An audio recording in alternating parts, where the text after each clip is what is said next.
Hi guys, I'm going to show you a job from start to the end, see what you think. So this is the house, obviously somebody's bought it to rent it out. So we've got concrete floors. I've got some pipes coming down there in a box and it's going to feed a radiator underneath this window. I've got all my radiators already in on the job. And follow me, we've got solid floors. We've got a little utility room there. The boiler's going around that corner. The gas meter's underneath there somewhere. Got a radiator going underneath that window. Got to take that old pipework out. There's a radiator going there in the hallway. We'll go upstairs.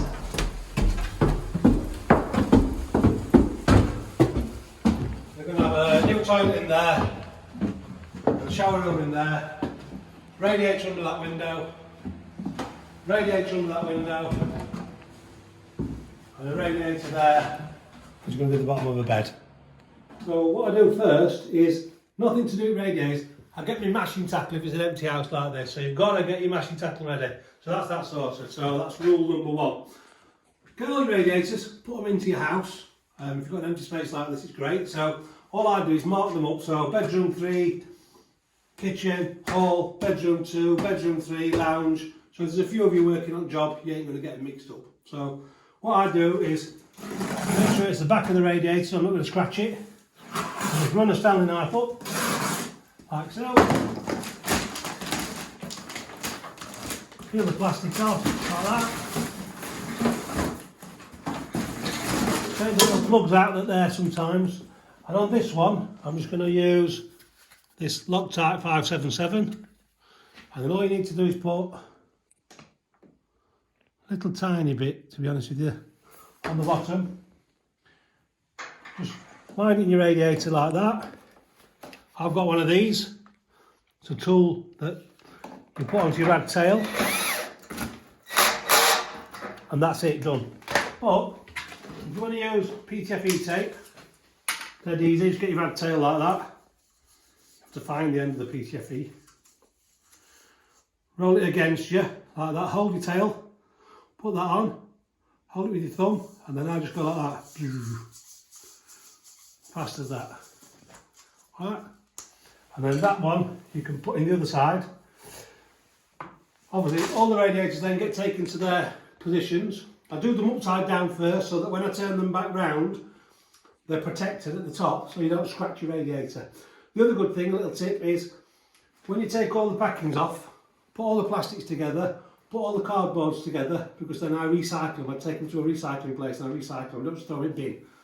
The other good thing is the biggest radiator, all I do is I take the top out, I take the radiator out, so it ends up like a big bag, and then I put all the cardboard and plastic into that bag, so that then that's very easy to take away. There's not bits of flying about everywhere. So that's that bit to start off with. Get your radiators ready, take them where they're going to go. When you're making the plug and air vent in, these have got rubber washers on them, so they don't need any Loctite on there. So tighten them in, you've got your spanner, tighten them in like that. I always put the air vent on the right hand side of the radiator, and I put the TRV on the right hand side of the radiator, unless it's close up to a wall or something like that and it wouldn't fit properly. So that's how I do it. And here we are in the lap of luxury having lunch. Sat on our toolboxes, been doing this for 40 odd years. Don't get any better, mate. So we've made all the radiators up, plugs in, air vents in, radiator tails in. So what I've done is I've taken them to the rooms where they are now, put them where they're going to be fitted, and I've put the boxes and the radiator brackets at the side of it so they're all ready to go. What I usually do is ask the customer exactly where they want them, i.e. I put them on the wall and say, where do I actually want them? Do you want them central in the window or central in the wall?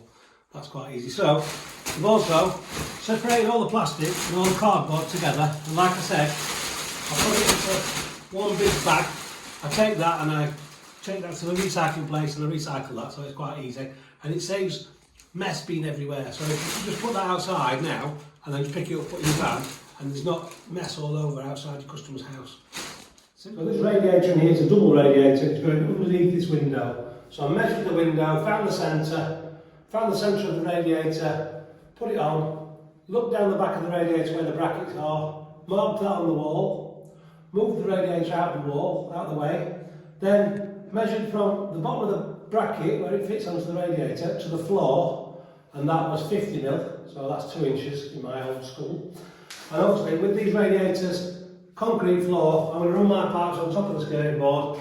I need these to be at least 75mm or 3 inches off the top of the skirting. So measure 5 inches from there to there, and then you put your big level across the bottom, and then to keep these perpendicular, where I put a mark on the wall, put that on, and then just level it off there. Put your brackets on. Because this is a double radiator, it wants to be closer back to the wall, so there are 2 different ways of putting these brackets on. So single brackets are usually on the large, double are on the single, are on the small. And then you just put your clips on the top, lift your radiator on, and then that should be 5 inches of that skirting. Right then, so we've put all the radiators on the wall like we showed you before. The boiler's down there, going to be underneath the bulkhead of the stairs. So the pipe's going to come down here, and then on this instance I've put plastic pipe and I've drilled them through the joist like that, as you can see. All my apprentices have drilled them through the joist like that. We threaded the pipe through, we've got some pipes to go down to the radiator down there, and some droppers for the other radiator downstairs. And then it's going to come through the wall this side here and feed this radiator. And this will feed the droppers for the other rads and the little radiator in the bedroom. I use plastic pipes upstairs because the reason why I use it is because you can use long lengths. It doesn't expand and contract like copper does and make a noise. You've only got to drill the joist, you haven't got to chop the top of the joist out, so it's better for the joist and the stability of the building. So that's the reason why I use them. It's a bit quicker and there are less fittings underneath the floor. So I'll take the floorboards up. All I do is set that at the right depth, power saw down the side of the floorboard, where there's a joint, start at this end and lift it up. Just keep going gently so you don't break the floorboards. And then when you get to that end, there'll be a couple of nails underneath the skirting board holding it down.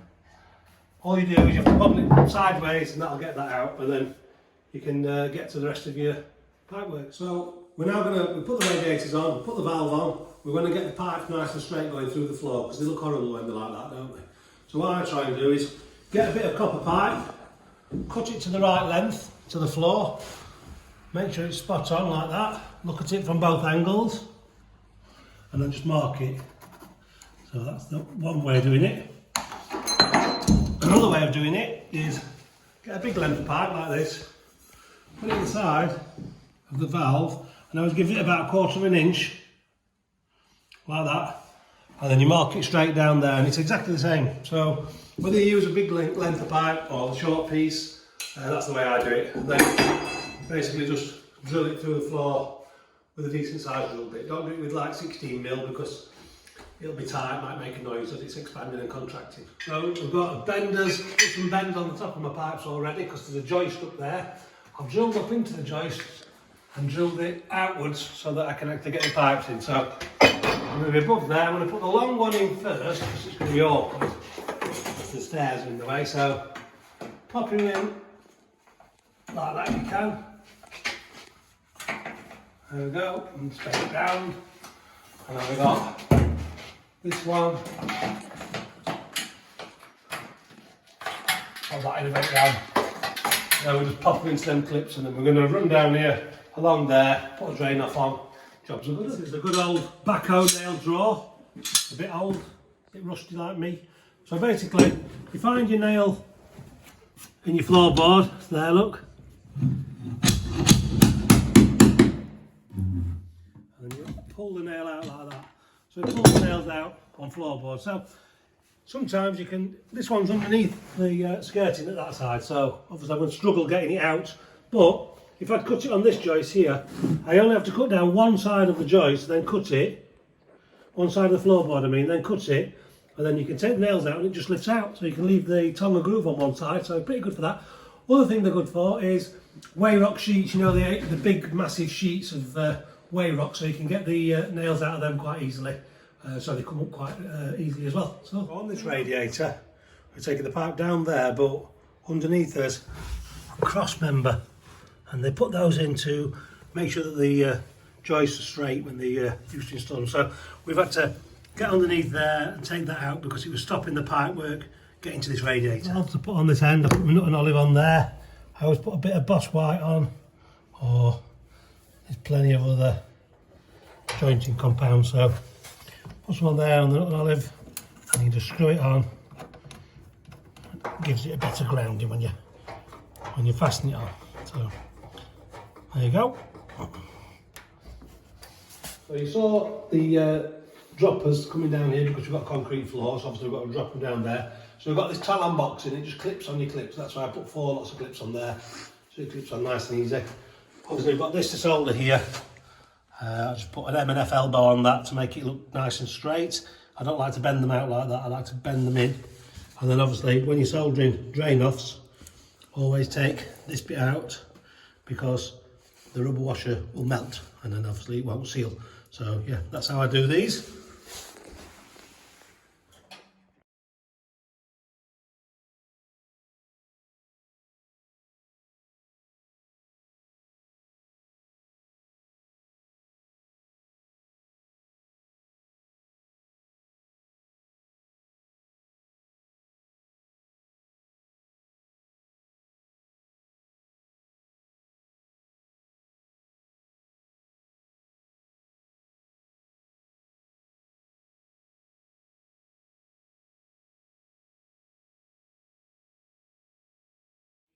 So on this job, we're going to use this boiler. It's Ideal Instinct 30. So it's got a 5-year guarantee. So we open the box, and straight away I've got the instructions and the boiler template. So that's the template. I'm now going to go drill the holes, fix the bracket on the wall. I'll show you that in a bit. Cool. So this is the template that we got with the boiler. So cardboard, quite like that. If you're drilling through the back, you can cut that out, mark your centre so you can actually get your centre in the right place. This is where the bracket's going to fit. So on this one, I'm obviously going to go off the side of this boiler with the flue. So it tells me here that I have to measure 155mm from the corner to the centre of that, and so that's what I've done. So then basically I'm just going to put that up there now, mark where the bracket goes, fasten the bracket and hang the boiler on the wall, so it's quite simple. But what you've got to take into consideration is, if you're drilling through that wall, is there anything on the other side of it? Maybe you're upstairs, maybe it's an aerial, maybe it's some cables, maybe it's some, you know, like ornate brickwork or something like that. So always check outside first. Make sure there's nothing out there when you're drilling. Obviously you don't want to be drilling and going onto somebody. Also, the other good thing to think about is your pipe work. Whereabouts you're going to run the pipe work. If you're running them straight up the back, they do a spacer at the back of these boilers that sticks off a bit. So you can run the pipes up the back, quite simple. I think they're about an extra 60 quid.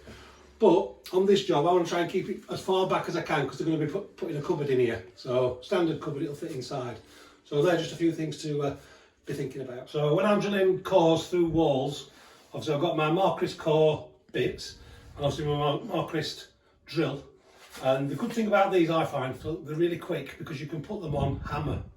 So it goes through a lot quicker. I'm using this quick core method. So basically you fasten that to your drill and then you can fasten your core straight onto that by popping that in there. And then you just put that circlip. There you go. Pushes on there so you can get that on. I've only got a little gap here as you can see. So I'm going to drill it through first with that. Now when I swap it to have the bar on, basically I just put my thumbs on there, a bit of doing, pull that off, put the bar on,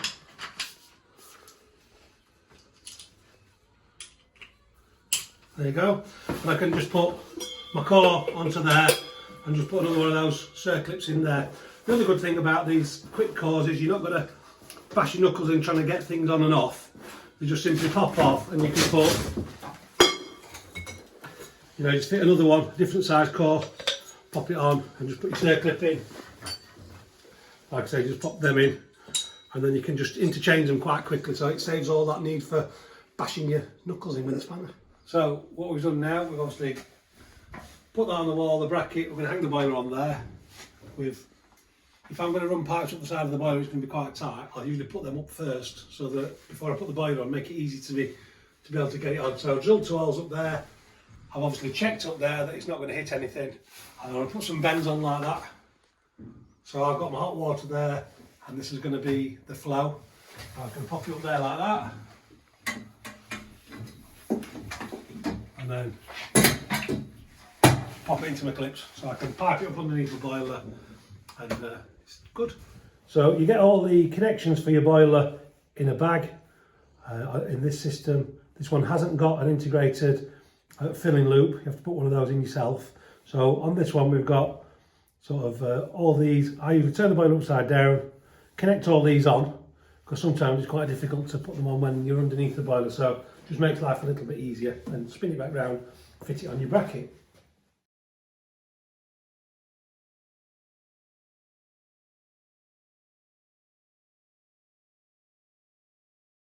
So, just taking this old indirect cylinder out, and it doesn't work like the old ones with the coil inside, so flowing in the top and returning out the bottom. This was a solid fuel from a solid fuel fire with a back boiler. So we cut the top off, so just so you can see, and then inside, like I said, instead of it being a coil, it's like a cylinder. I've cut this piece out so you can actually see it here. So it flows in there, heats up, and then goes back to return to be reheated by the boiler, and then that indirectly heats the hot water that's inside the main cylinder, and basically that's it. So I've just been filling the heating system up, been flushing it through, and I just want to put my Sentinel inhibitor in there. So I've just got one of these. It's off the you know, those petrol cans, and it fits lovely in there, no leaks, and then you just pour the inhibitor in there, and then obviously it fills your system up with the inhibitor and water. So that's it now. The boiler's fitted. Condensate comes down there, goes in 32 there, goes outside where it's insulated because it doesn't want to get frozen. We've done the benchmark in the back of the book, and that's it. Job's a good one. So that's why I love plumbing.